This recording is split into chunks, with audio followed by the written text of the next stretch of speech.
Ulang kaji PSB Kertas 1 2023 tingkatan 5 Part 1.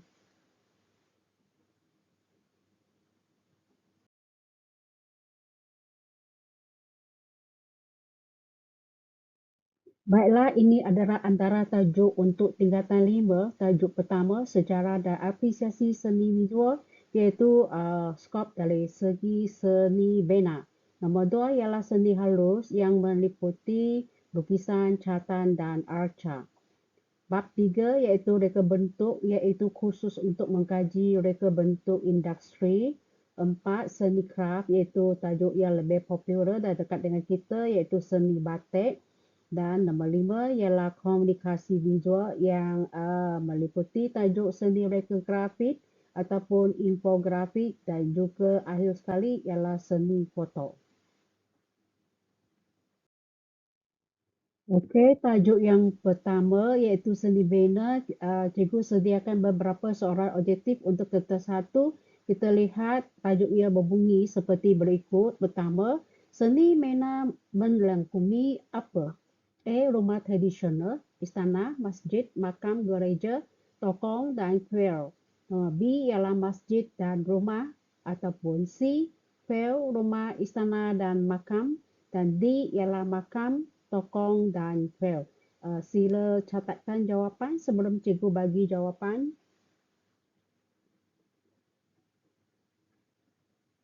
Baiklah, jawapan ialah A. Jawapan ialah A. Kita lihat rumusan tajuk seni bina, iaitu seni bina membincangkan skop rumah tradisional, rumah ibadat, istana dan juga kompleks makam. Jadi jawapan ialah A. Soalan nombor 2, iaitu berdasarkan gambar di atas, iaitu pilih pernyataan yang benar mengenai seni bina ini. Okey, pertama iaitu Gereja Saint Paul, gereja tertua di Malaysia ini terletak di Melaka. B. Gereja Saint Anthony, gereja tertua di Malaysia ini terletak di Kuala Lumpur. Nombor C. Gurudwara mempunyai menara dan kubah yang berwarna kemasan. D. ialah Wat Pertiwihan terletak di Kelantan. Okey, apa jawapan dia? Agak-agak gereja ini terletak di mana? Okey, jawapan ialah A, iaitu Gereja Saint Paul memang terkenal dengan gereja tertua di Malaysia ini terletak di Melaka.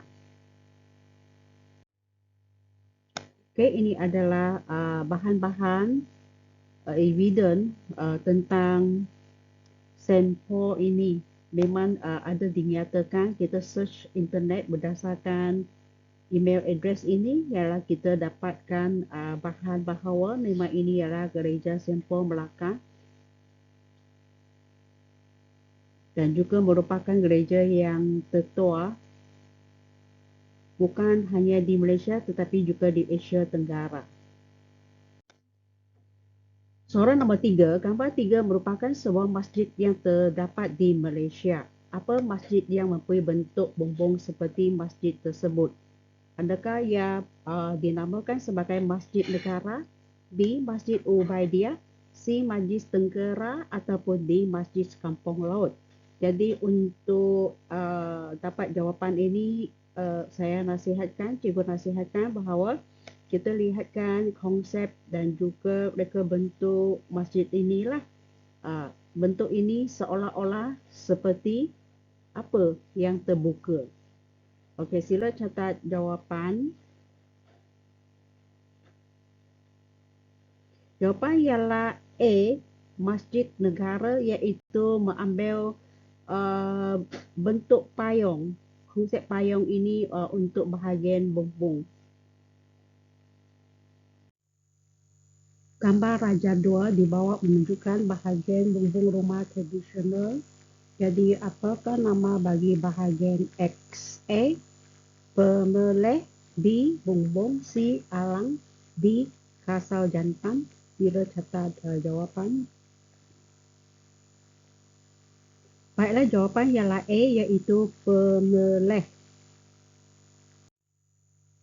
Seterusnya kita lihat Ada bahagian tertentu pada rumah tradisional di mana bahagian A ni adalah dinamakan anjung ataupun serambi, mempunyai fungsi tertentu seperti menyambut tetamu, tempat bersantai, berbincang, mengadakan majlis kenduri. Rumah ibu pula ada ruang untuk berbincang, tempat makan, tidur dan sembahyang, dan kita lihatkan bahagian yang ini sahaja kita panggil dia pemeleh. Kemudian bahagian segitiga itu yang mempunyai pancaran matahari yang ambilkan konsep kosmologi itu ialah dinamakan tebalaya dan juga mempunyai ukuran motif dan juga lebah bergantung. Jadi jawapan ialah pemeleh iaitu A. Nombor 5, apakah nama lain bagi rumah limas? A. Rumah kutai, B. Rumah berpeleh, C. Rumah baju kurung dan D. Rumah tiang 12. Baiklah, jawapan ialah C iaitu rumah baju kurung dan kita lihat tafsiran tentang rumah baju kurung ataupun rumah limas.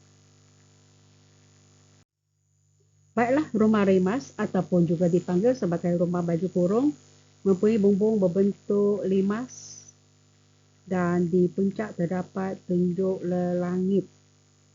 Kekisi kayu dipasang, ini dipasang pada bahagian bawah jendela iaitu untuk tujuan sistem keselamatan, perudaraan dan pencahayaan. Dan rumah ini juga kaya dengan motif ukiran yang terdapat pada bahagian kekisi, panel, pintu dan tingkap dan tebalaya. Motif yang digunakan biasanya adalah kosmologi iaitu berhubung kait dengan bulan dan bintang. Geometri ini adalah berhubung kait dengan bentuk bulatan, segi empat tepat ataupun segi tiga, awan larat dan juga fauna. Fauna ini adalah segara binatang yang berada di alam semesta kita. Baiklah, sekarang kita alih kepada tajuk catatan. Nombor 6, apakah aliran catatan di bawah? Sama ada A. Cubisme, B. Post-impressionisme, C. Surrealisme dan D. Realisme. Okey, sila catat jawapan. Jawapan ialah C iaitu surrealisme. Ini adalah penerangan tentang surrealisme iaitu kandungan karya aliran ini lebih fokus kepada khayalan ataupun imajinasi daripada realiti. Karya dihasilkan seolah-olah dalam mimpi. Seterusnya soalan 7, apakah aliran catatan di bawah? A. Seni ops, B. Seni pop, C. Seni minisme, D. ialah seni futurisme. Baiklah, jawapan adalah B iaitu seni pop.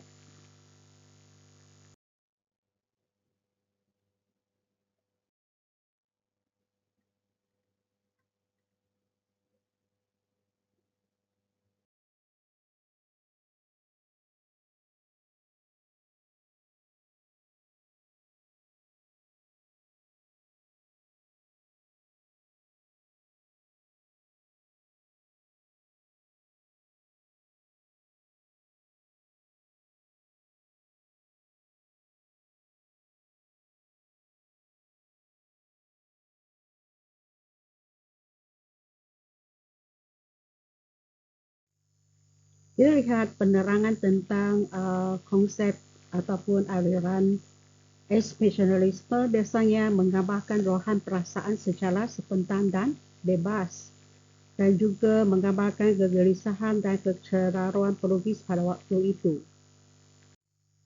Soalan 9, apakah aliran catatan berdasarkan karya di bawah? A. Cubisme, B. Impressionisme, C. Expressionisme, D. Seni pop.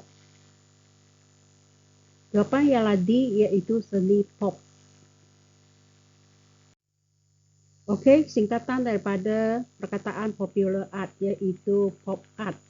Contoh pelukis ialah David Hockney, iaitu menggunakan simbol dan khayal visual yang popular daripada media bahasa.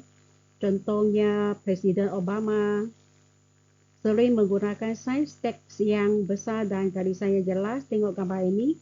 Oh my God, OMG itu ada saiz teks yang besar dan juga garisan pada tangan itu adalah jelas dan juga kasar.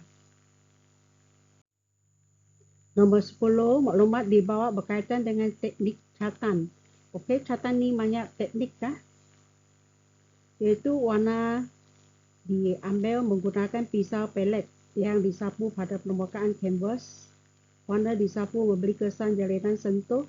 Kita lihatkan apakah alat digunakan. Pisau pelet kan, lepas itu mesti berada di permukaan kanvas. Kalau kertas cepat koyak dan memberikan kesan jalinan sentuh. Jadi apakah teknik catatan tersebut? Adakah glazing, impasto, ala prima ataupun pointillism? Okay, jawapan yang lebih iaitu impasto. So sekarang ini kita lihat apakah maksud impasto, teknik impasto. Impasto adalah teknik lukisan di mana cat dilapiskan dengan sangat tebal di atas kanvas. Dan bila kering, teknik impasto akan menghasilkan tekstur yang jelas sehingga kesan kehadiran objek lebih terasa. Tajuk seterusnya ialah lukisan. Okey, 11 lukisan di bawah dihasilkan oleh pelukis Albert Marquette semasa era aliran Fauvisme. Apa ciri yang terdapat pada karya tersebut?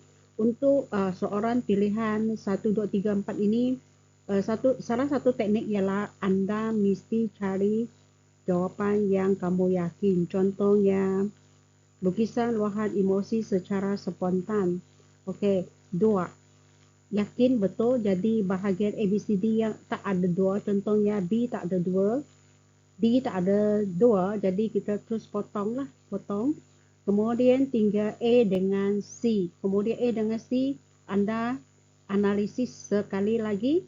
Okey, sama ada 1, 2 karya geometri diabsenkan. Adakah yang merupakan geometri? Tidak kan?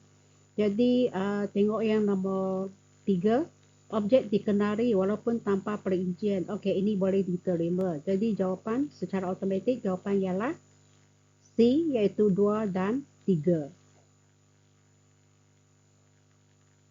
Jawapan ialah C ya. Okey, lukisan ini ialah hurahan emosi secara spontan, tidak merujuk warna sebenar objek tanpa perincian. Karya lukisan ini digambar secara emotif dan imaginatif dan dia menggunakan warna terang dan tidak natural dalam karya yang dihasilkan.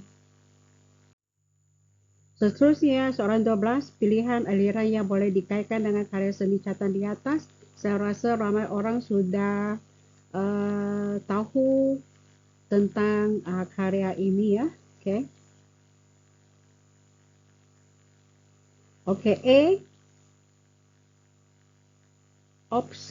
pop art, cubisme dan surrealisme. Jawapan yang B iaitu pop art. Ini ialah gambar Mona Lisa. Kemudian dihasilkan menggunakan aliran pop art. Yang ini sudah ada terangkan di slide yang di atas. Soalan 13, apakah fungsi alat di atas semasa menghasilkan karya seni lukisan menggunakan media pastel? A. Mengelakkan warna luntur, meregangkan kertas lukisan, warna pastel menjadi cepat kering, warna bercampur antara satu sama lain. Cuba kita kajikan alat ini. Apakah nama alat ini? Spray pen ataupun spray clear? Dan apakah fungsi dia? Okey, kalau tahu fungsi, maka dapat jawapan iaitu jawapan A. Untuk mengelakkan warna luntur, nama dia spray clear. Iaitu mengekalkan warna karya pastel ataupun karya gunakan bahan media pensel. Ini adalah contoh spray pen. Tapi dia banyak jenis, ada yang ada warna, ada yang hanya clear sahaja. 14. Apakah maksud imitasi dalam menghasilkan karya seni lukisan? A. Kadar banding objek. B. Proses menilai karya lukisan. C. Peniruan objek setepat yang mungkin. D. Mengubah suai objek mengikut kreativiti. Jawapan ialah C, iaitu peniruan objek setepat yang mungkin. 15. Manakah antara senarai media berikut merupakan media bagi seni lukisan? A. Arang, pensel, krayon dan dakwat. B. Krayon, marker, pensel warna, akrilik. C. Akrilik, gouache, arang dan dakwat. D. Pensel, arang, dakwat dan gouache. Jadi apa jawapan anda? Sebenarnya untuk soalan seperti berikut, jadi kita kena pilih satu jawapan yang anda pasti memang salah. Okey, contohnya B, akrilik memang salah sebab ia merupakan catan, teknik bahan yang digunakan untuk catan. Jadi janjikan jawapan yang ada akrilik ini semua salah. Jadi yang salah ialah D dengan C. Kemudian D, gouache juga merupakan jenis catan, bahan yang digunakan untuk catan. Jadi jawapan ialah A, iaitu arang, pensel, krayon dan dakwat yang boleh diterima untuk sebagai media untuk lukisan.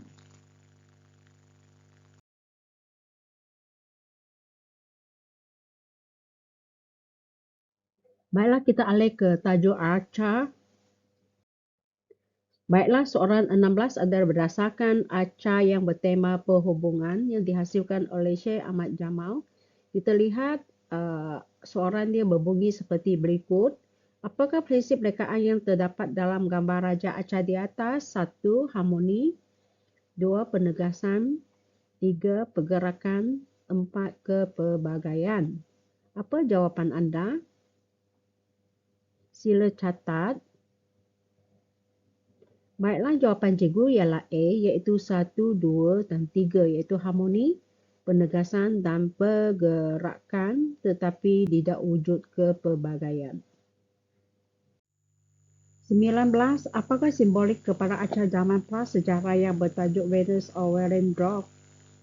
A. Semangat perburuan, semangat kesuburan, semangat keagamaan ataupun semangat kepahlawanan. Yang ini kena rujuk kepada karya tersebut, kemudian kita kena baca artikel dia lah yang berhubung kait dengan karya ini, apakah semangat yang diamalkan. Okey, jawapan ialah B, iaitu semangat kesuburan. Untuk ini, anda dinasihatkan untuk membaca buku teks KPM, kemudian kita kena baca teliti lah supaya kita dapat jawapan yang tepat. Okey, ini adalah penerangan, iaitu acara ini mencerminkan kepercayaan masyarakat kepada Dewa-Dewi dia semangat kesuburan, muka surat 82 buku teks KPM. 20. Manakah adalah karya berikut menjadi tumpuan penacara barat pada abad yang ke-17? Kita akan kaji pada abad yang ke-17. A. Gaya abstrak. B. Gaya realistik. C. Gaya dramatik. D. Gaya keagamaan. Jadi, apakah jawapan anda? Jawapan cikgu ialah D, iaitu gaya keagamaan. Okey, ini adalah penerangan tentang seni acara pada abad ke-17. Memang ia bersifat keagamaan dan naturalistik. Yang lain tu anda boleh baca sendiri supaya lebih memahami ya tentang aliran ini. Gambar raja di atas menunjukkan seni arca dari media dawai. Jadi, apakah teknik penghasilan bagi arca tersebut? A. Acuan, B. Benaan, C. Luakan dan D. Ialah manipulasi. Jawapan ialah B, iaitu arca benaan. Okey, acar binaan ini bahan digunakan seperti batu bata, kepingan besi, bongkar kayu, dawai atau keruri. Dan bahan digunakan untuk membuat bahagian dalam dengan bahagian luar lapisan bahan lain seperti bancuhan semen untuk acar berkerangka. 22. Acar berasal dari perkataan bahasa Latin iaitu scraper. Pilih definisi yang tepat bagi scraper. A. Karya yang boleh disentuh dan dirasa. B. Kerja seni dengan menggunakan alatan khas. C. Cantongan bahan menghasilkan objek tiga dimensi. D. Proses mengukir, melarit, mencungkil dan mengores. Okey, jawapan anda ialah jawapan yang tepat ialah D, iaitu proses mengukir, melarit, mencungkil dan mengores.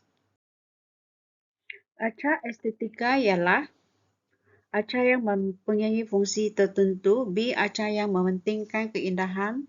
C. Acar dari cantuman bahan terbuang. D.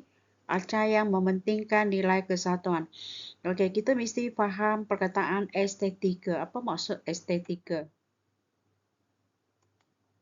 Baiklah, jawapan yang tepat ialah B, iaitu acar yang mementingkan keindahan. Estetik ini rujuk kepada kecantikan, keindahan. Okey, acar dibahagi kepada acar berfungsi dan juga acar estetik. Acar jenis estetik ini dijadikan bahan peragaan ataupun tatapan sahaja untuk dilihat. Ia dipamerkan di ruangan, galeri atau ruang dalam bangunan sebagai penghias. Fungsi ialah sebagai penghias. Acar sebegini mempunyai nilai intelektual yang memerlukan daya pemikiran yang kritis untuk memahami maksud dan menginterpretasikannya. Manakah antara berikut menjadi ciri utama acar-acar aliran neoklasisisme pada abad ke-18? A. Kebaikan dan keperwiraan. B. Paparan bentuk badan dan lagak gaya acar. C. Figura saiz besar dengan penekanan kepada gaya realistik. D. Unsur kontras yang dramatik menerusi kesan pencahayaan terang dan gelap. Jawapan yang tepat ialah mana? A, B, C, D?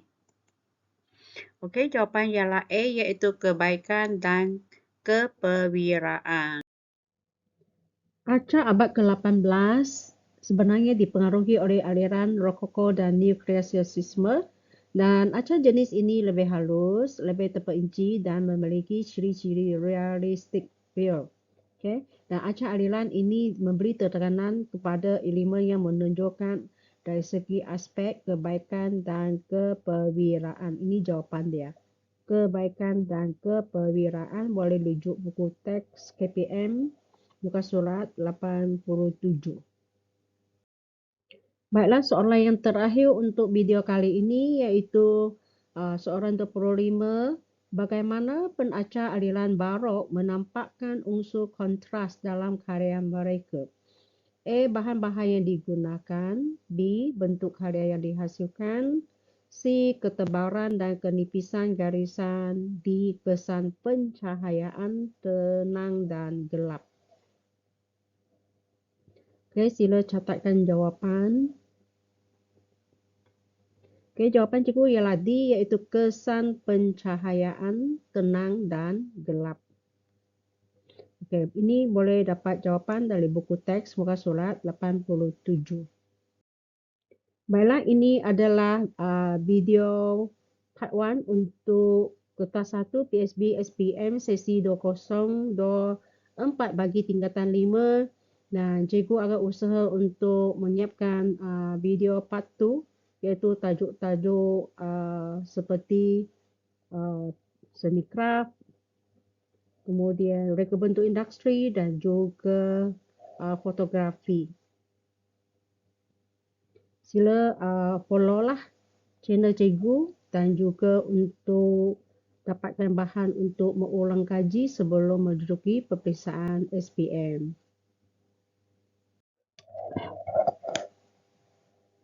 Saya juga merakamkan setinggi-tinggi penghargaan kepada Jabatan Pendidikan Negeri Sarawak iaitu yang membuat modul pengarang PSB SPM sebab ada seorang yang dari modul tersebut dan juga buku teks digital KPM sebagai panduan dan rujukan.